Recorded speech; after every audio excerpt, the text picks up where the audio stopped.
قبل ما نبدأ كده خلوني أولا نبارك لكل المنتخبات العربية اللي قادرة تتأهل، وألف مبروك ليهم، وخاصة المغرب بعد فوزها على هولندا اليوم، وإن شاء الله نشوفهم يرفعوا رأس العرب. وبرضو هارد لكل المنتخبات العربية اللي ما حالفاش الحظ، وإن شاء الله تعوضها في البطولات الجاية. وعايز أعاتبكم عتاب صغير، المرة اللي فاتت خيبتوا ظني شوية، كنت حاطط تحدي نوصلوا ل1000 مشاهدة للفيديو السابق، لكن للأسف ما قدرناش نحققها. بس المرة دي عندي إحساس مختلف وعندي ثقة كبيرة فيكم، وتحدي النهاردة أسهل بكتير. عايز أشوف 40 لايك بس على الفيديو ده. أنا عارف أنكم تقدروا تكسروا الرقم ده بكل سهولة، وهذا كل شيء. قبل ما نبلش صلوا على سيدنا محمد وربنا يجعلها في ميزان حسناتكم جميعا. جاهزين؟ يلا نبلش بالحماس.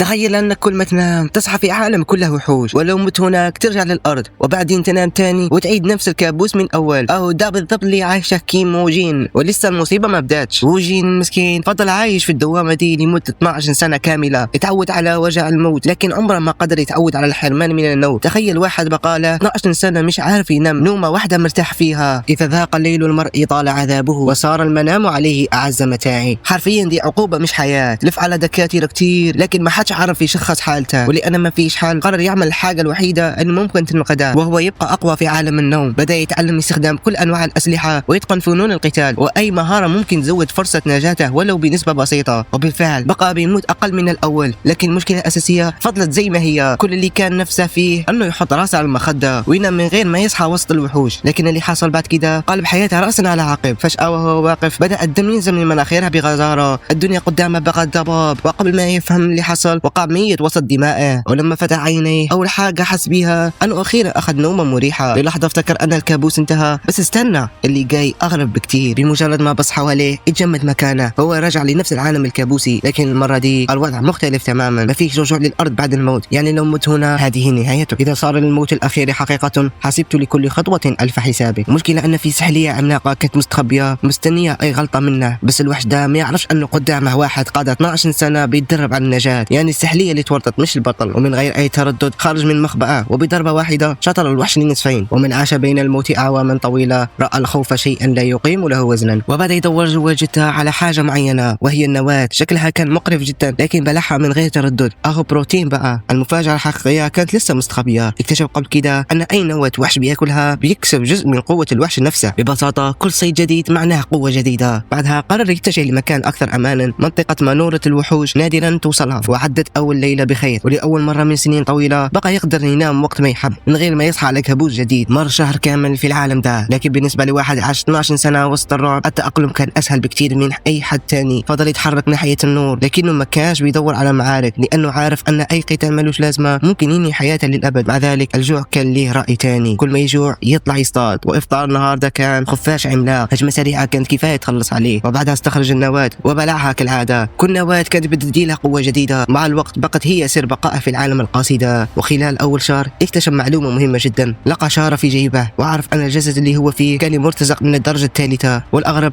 أنه كان قادر يقرأ لغة العالم ده بشكل طبيعي، وده خلاه يستنتج أن المكان ده مش مليان وحوش وبس، لا ده في بشر كمان، وفي حضارات ونظام مرتزقة. يعني أخيرا في أمل يقابل ناس. وهنا تبدأ الكارثة، أو يمكن بداية النجاة. بعد رحلة طويلة لمح أخيرا منطقة خالية من الوحوش، لكن قبل ما يدخلها لاحظ فخ معمول بيد إنسان. ابتسم فورا لأن الفخ ده معناه حاجة واحدة، في ناس عايشة بالقرب من هنا. جرى بكل سرعته، وبعد شوية وصل قدام بيت خشبي بسيط وسط المكان. قرب بحماس، خبط على الباب لكنه لقاه مفتوح. دخل بحذر وهو بينادي لو في حد جوا، وفجأة لفت نظره كتاب كبير عنوانه سجلات العالم الشيطاني. فتح الكتاب واتصدم، كان عبارة عن موسوعة كاملة فيها تاريخ العالم وقوانينه ومعلوماته وكل حاجة ممكن تساعد أي شخص يعيش هنا. وبالنسبة لي الكتاب ده كان أغلى من أي كنز، فقعد يقرأ بكل تركيز. لكن وهو غرقان بين الصفحات ما كانش واخد باله أن صاحب البيت رجع، رجل عجوز ماسك قوس وساحب بالسهم وموجه مباشرة ناحية رأسه. أي حركة غلط والسهم يعدي من دماغه. وجين رفع إيده بسرعة وحاول يوضح أنه مش جاي يأذي أحد، وأنه دخل البيت بدافع الفضول بس. لكن العجوز ما كانش مهتم بأي مبررات، وبالنسبة ليه اللي دخل بيته من غير إذن مجرد متسلل، ومن غير أي نقاش طردها برا البيت وكأنه شخص غير مرغوب فيه. وجين ما كانش عايز يعمل مشاكل مع الرجل العجوز، لكن قبل ما يمشي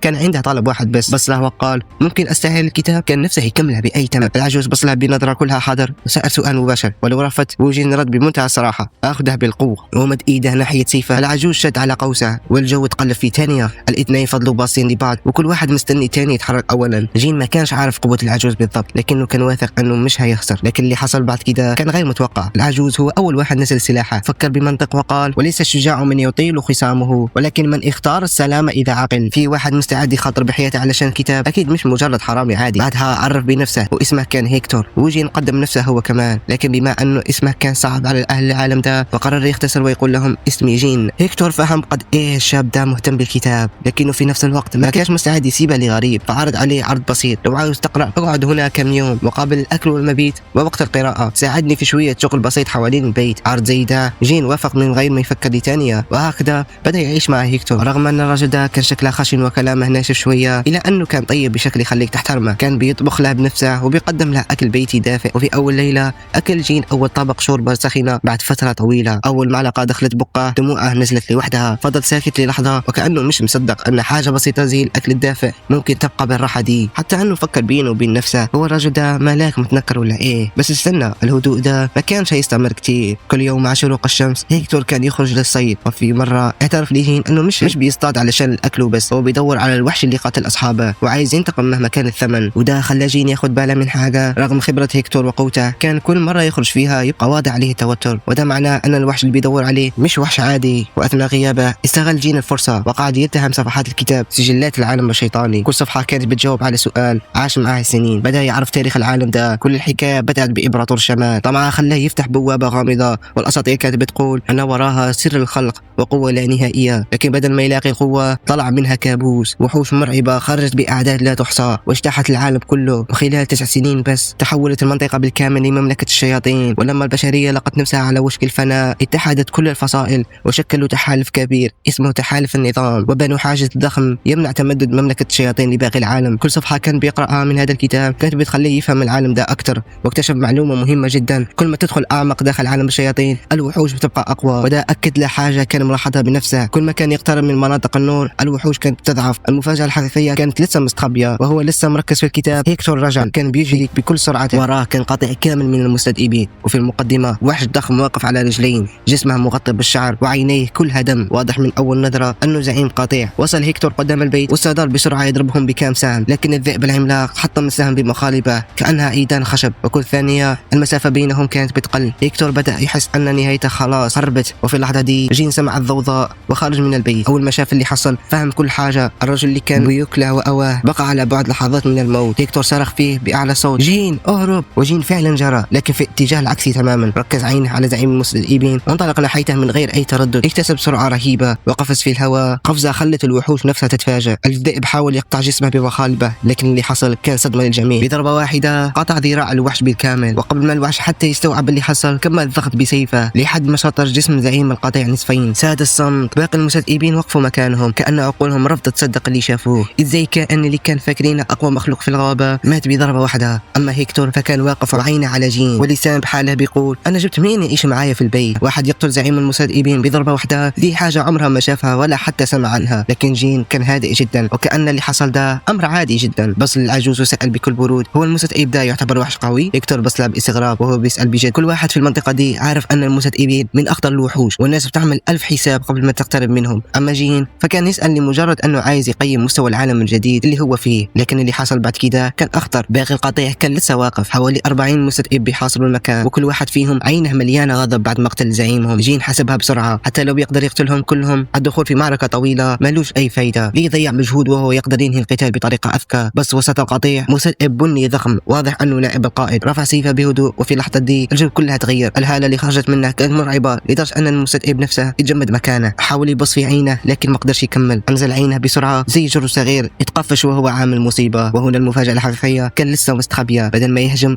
استدار فجأة وجرى. أيوة، نائب القائد قرر ينقذ نفسه حتى أنه أطلق عواء عالي وكأنه يأمر باقي القطيع أنهم ينسحبوا. الذئاب نفسها كانت باصة لها باستغراب، بس في النهاية كلهم خذوا القرار نفسه. كلهم هربوا في نفس اللحظة لأنهم فهموا أن الإنسان اللي قدامهم قتل الزعيم بسهولة. يبقى القتال معه انتحار. هيكتور فضل بيبص للمشهد وهو مش مستوعب. المستذئبين معروفين بأنهم ما يهربوش، لكن النهارده هربوا وذيولهم بين رجولهم. أما جين فكان معجب بقرار نائب القائد لأنه ببساطة عارف إمتى يقاتل يسهل وإمتى يهرب، ودي مهارة مش أحد يمتلكها. بعد ما انتهى الخطر دخل الاثنين البيت من جديد وبدأوا يسلخوا جثة زعيم المستذئبين ويستخرجوا جلدها الثمين. وهنا عرف جين معلومة مهمة، جلد الوحوش ده عليه مكافأة قيمتها 40 قطعة ذهبية. جين ما كانش فاهم قيمة الرقم ده، فسأل هيكتور ببساطة ال40 قطعة دول يعتبروا كتير؟ العجوز ضحك وقال كتير، دول يكفوك تعيش مرتاح من غير شغل 6 أو 7 سنين. أول ما سمع الرقم بدأت فكرة تلمع في دماغه، طالما وحش واحد جاب كل فلوس دي يبقى كل ما يحتاج فلوس يطلع يصطاد وحش ويرجع. ببساطة الفلوس بقت ماشية على 4 أرجل. يمكن كل العذاب اللي عاشها طوال 12 سنة كان بيحضر لها لحياة دي، لكن قبل ما يتحمس أكتر كان هيكتور مجهز لها المفاجأة، اداها جلد المستذئبين وشوية لحم مجفف للطريق وكيس عمولات فضية وكمان خريطة للقرى. فطلب منها يوصل الجلد لراجل اسمه يعقوب في قرية الرواد، وأكد له أنه يعقوب هيشتريه بالسعر العادل. جين تردد بعد كل اللي عملها معاه الراجل ده، حاسس أنه بياخذ منها الكثير، اعتبرها مكافأة على أنك انتقمت لي من الوحش اللي فضلت سنين مستنيه. وقتها فهم جين أن العجوز مش بيسد الدين، هو بيعبر على امتنانه، صافها بكل احترام وشكره على كل حاجة عملها معاه. وفي صباح اليوم التالي لف جلد المستذئب وحمل حاجته واستعد يكمل رحلته. كان بدأ يتعود على الحياة الهادية مع هيكتور، لكن ما كانش بينفع يفضل واقف في مكانه، رحلته لسه في بدايتها. لكن وهو ماشي كان في حد بيراقبه من بعيد. المستذئب البني نائب القائد اللي هرب كان بيتبعه في صمت، ومن شكله واضح انه بيخطط لحاجه. بس استنى، اللي جاي اغرب بكتير. بعد يوم كامل من المشي وصل اخيرا لاول قريه يشوفها في العالم ده، قريه محاطه باسوار قويه اسمها قريه الرواد. دخل بهدوء، وبعد ما ابرز بطاقه المرتزقه الخاصه به سمحوا له بالدخول. القريه كانت منظمه بشكل مفاجئ، لكن اهلها ما كانوش ودودين خالص، كل واحد يبص لها بنظره شك كانه داخل يسرقهم. وجين ما قدرش يلومهم، في عالم زي ده ممكن انسان يبقى اخطر من اي وحش. من غير ما يضيع وقت اكتشف المكان اللي دايما بتلاقي فيه الاخبار، المقهى. المكان كان مليان ناس وصوته عالي وكل واحد مشغول بحكايته. قعد على البار والنادل عرض عليه كوبايه قهوه، لكن جين هز راسه، هو مش جاي يشرب، هو جاي يدور على شخص واحد. قال للنادل فين يعقوب؟ وفجاه الرجل اللي كان قاعد جنبه وبيقطع تفاحه بكل هدوء رفع راسه وقال انا يعقوب. جين بص له من فوق وتحت، واول انطباع جاء في دماغه الرجل ده شكله نصاب من الدرجه الاولى، لكن هل فعلا ده يعقوب الحقيقي؟ جين وضح ان هيكتور هو اللي بعته يبيع جلد المستذئبين. اول ما يعقوب سمع اسم هيكتور وقف من مكانه بسرعه، والسكينه والتفاحه وقعوا من ايده من الصدمه. في دماغه ما فيش غير تفسير واحد، اكيد هيكتور هو اللي قتل المستذئب. وجين سابه يصدق اللي هو عايزه وما قالش الحقيقه. بعد ما فحص يعقوب الجلد كويس تاكد انه اصلي فعلا، لكن في اللحظه دي كل اللي قاعدين في الحانه بطلوا كلام وكل عيون بقت على جلد المستذئب. المكان كله سكت وسكوتهم كان مرعب اكثر من اي صوت. لكن اللي حصل بعد كده قلب الموقف كله. الصدمه اللي كانت على وجه يعقوب اتحولت لابتسامه خبيثه، وفجاه رجال الحانه بدأوا يحيطوا بجين وكل واحد فيهم ماسك سلاحه. واضح ان هيكتور كان واثق في الشخص الغلط. يعقوب مسك الجلد وقال بكل حاجه سيب الغنيمه وامشي. جين تنهد تنهيده طويله وقال في نفسه شكلي كان لازم اسمع كلام احساسي من اول، الوشوش فعلا ما تكذبش. ورغم كده قرر يحاول يحل الموضوع بالكلام، لكن يعقوب كان شايف ان الكلام انتهى، واعترف من غير اي كسوف ان هيكتور كان بالنسبه له مجرد استثمار، كان يبيع له المؤن من سنين والخساره كانت بتزيد كل مره. اما جلد المستذئب هو افضل فرصه يعوض بها كل اللي خسره. جين لحظه فكر يخلص عليه في مكانه، لكن رجع هدى نفسه، هو مش عايز يقتل انسان بسبب جلد وبس، وكان فعلا ناوي يسيب المكان. الا ان يعقوب رمى عليه كوب بالماء، السائل نزل على هدومه ببطء وساد الصمت. في اللحظه دي جاكوب بنفسه ضغط على زر النهايه. جين وقف بهدوء وساب الكرسي يقع وراه ومشى ناحيه باب الحانه. يعقوب ابتسم وضحك، افتكر ان الولد خاف وقرر يهرب، بس استنى اللي جاي اغرب بكثير. جين وصل للباب وشال قطعه خشب ثقيله وراح قافل بها الباب باحكام. لف ناحيه يعقوب وقال بكل برود لما تيجي تنصب على حد كان المفروض تستهدف رقبته مش ظهره. يا ويلي راح يشبع وضرب. يعقوب ضحك، واضح انه مش فاهم وقع نفسه في ايه. رفع ايده وامر رجاله يهجموه. اما جين فما كانش حتى تحرك، سابهم يقربوا براحتهم، لان كل ما المسافه تقل الشغل يبقى اسهل. اول واحد اندفع وهو ماسك سكين، ضربته كانت ضعيفه وحركته مليانه اخطاء. جين صد الهجمه بسهوله لدرجه ان ذراع الرجل تخدرت من قوه الصدة، وقبل ما يستوعب اللي حصل السيف شق بطنه ووقع على الارض في ثانيه. بعدها المشهد تحول لمذبحه، كل واحد يقرب يقع واحد ورا الثاني زي الدومينو. راجل ضخم ماسك فأس هاجم بكل قوته، لكن قوته كانت اكبر من عقله. جين قلب بالترابيزه عليه، فالرجل اترمى تحتها وسط الشوربه واطباق المكسوره، وكان لسه بيحاول يطلع، وعندها السيف نازل وراسها طلعت في الاتجاه وجسمه فضل في اتجاه ثاني. الحقيقه كانت لسه مستخبيه. جين ما كانش بيقاتل بعصبيه ولا حتى باين عليه انه متعب، كان بيتحرك بسهوله وهدوء كانه يتمشى في حديقه. اما يعقوب الابتسامه اللي كانت على وجهه اختفت تماما، بدا يدرك انه ارتكب اغبى قرار في حياته. الشخص اللي حاول يسرقه اقوى بكثير من كل الرجال اللي في المقهى، وكل ده حصل في اقل من دقيقه، والحانه اتنفضت من اي بشري فيها. يعقوب فقد اعصابه، صرخ في اللي باقي من رجاله اهربوا. كان عايز يعمل اي فوضى علشان يلاقي فرصه يهرب وسط الزحمه، لكن الباب كان مقفول، فما لقوش غير حل واحد، كسروا الشبابيك ورموا نفسهم برا. وللحظه افتكروا انهم نجحوا، لكن اول ما نزلوا يتجمدوا مكانهم. قدامهم مباشره كان واقف ذئب احمر عملاق واقف في نص القريه وبيزمجر. المشهد كان غريب جدا، واحد من المستوى ده ايه اللي جابه جوا القريه؟ والصدمه دي كانت كفايه تدي جين فرصه يخرج وراهم. دلوقتي يعقوب ورجاله بقوا محاصرين، من ناحيه الرجل اللي يحاول يقتلهم، ومن الناحيه الثانيه وحش مستعد يلتهمهم. يعني الهروب بقى مجرد حلم. جين بص للذئب للحظة وحس أنه شافه من قبل، وفجأة افتكر ده نفس المستذئب البني نائب القائد الجبان اللي هارب امبارح. بص له جين وقال ببرود: أنت جاي تموت معاهم ولا إيه؟ أول ما سمع صوته الذئب تجمد وبدون أي مقاومة ارتمى على الأرض وقلب على ظهره وكشف بطنه وبدأ يهز ديله. بالمنظر ده كان نقصه بس يقول: أنا كلب مؤدب والله. يعقوب ورجاله كانوا باصين للمشهد وعينهم تطلع من مكانه. وحش مرعب زي ده يتحول في ثاني لكلب أليف، فكان متضايق أكثر من كونه منبهر. واضح أن الذئب مش جاي يحارب، ده عايز يتبناه. ومن غير ما يتأثر بالمشهد اللطيف قرر يختبره. أشار بإيده ناحية يعقوب ورجاله وقال للذئب بكل هدوء: غضهم كلهم. وفي أقل من ثانية اختفى الكلب اللطيف ورجع ليوحشني مرة ثانية. انطلق بسرعة مرعبة كأنه سهم خارج من قوس. وفي لحظة بدأ يمزق رجال يعقوب بلا رحمة، حرفيا كان بيعذبهم، يمزق وجوههم ويعض أجسامهم ويغرق الأرض بالدم. المشهد كان مرعب، لكن جين ارتاح أكثر. قال في نفسه أن المنظر ده أنسب بكثير من كلب يهز ديله طول الوقت. أما يعقوب فكان يرجع لورا وهو بيترعش، شايف رجاله بيتحولوا لأشلاء قدامه، مش قادر يعمل أي حاجة. وهنا تبدأ الكارثة. بعد ما فقد كل الأمل رمى نفسه على الأرض وركع قدام جين وبدأ يترجاه وقال له: سامحني أرجوك، هعمل أي حاجة بس سيبني أعيش. لكن الاعتذار ده ما كانش نابع من ندم، كان مجرد تمثيل. كل اللي كان يفكر فيه أنه ينجو النهار ده ويرجع ينتقم بعدين. لكن للأسف جين مش أحمق، قرب السيف من رأسه وشق فروة شعره شق بسيط. يعقوب بيتجمد، حتى التنفس بقى خايف يأخذه. وفي اللحظة دي افتكر جين حاجة من حياته القديمة. كان زمان شخص طيب زيادة عن اللزوم، مديره في الشغل كان كل شوية يأجل مرتبه ويقعد يمثل عليه أن الشركة بتمر بأزمة. وجين كان بيصدقه كل مرة، كان بيقول لنفسه معليش الظروف صعبة. لكن حقيقة كل مرة كان بيسكت فيها كان بيداس عليه أكثر. الأسبوع بقى شهر والشهر بقى شهور لحد ما بقى بيشتغل ببلاش. أما المدير فلما عرف أنه مش هيقاوم بطل حتى يمثل، بقى يزعق فيه كل ما يطلب حقه ويتهمه بالأنانية. وجين وقتها اتعلم أغلى درس في حياته: الطيبة من غير حدود بتحول لضعف. ومن يومها أقسم أنه عمره ما يسمع لحد يستغله تاني. رجع للواقع ولف ظهره لجاكوب وكأنه سايبه يعيش. لكن جاكوب عمل اللي جين كان متوقعه، طلع خنجر صغير كان مخبي في هدومه وهجم عليه من وراء. لكن الهجوم كان متأخر. صدر وقال في نفسه: الناس دي عمرها ما تندم، ولو سبته يعيش هيرجع يغدرني بعدين. رفع سيفه وبضربة واحدة طرز جاكوب. وهذا كل شيء. لو عاوز الثاني اخبرني في التعليقات واترك تعليق جيد، فذلك يدعمني ويحفزني للاستمرار.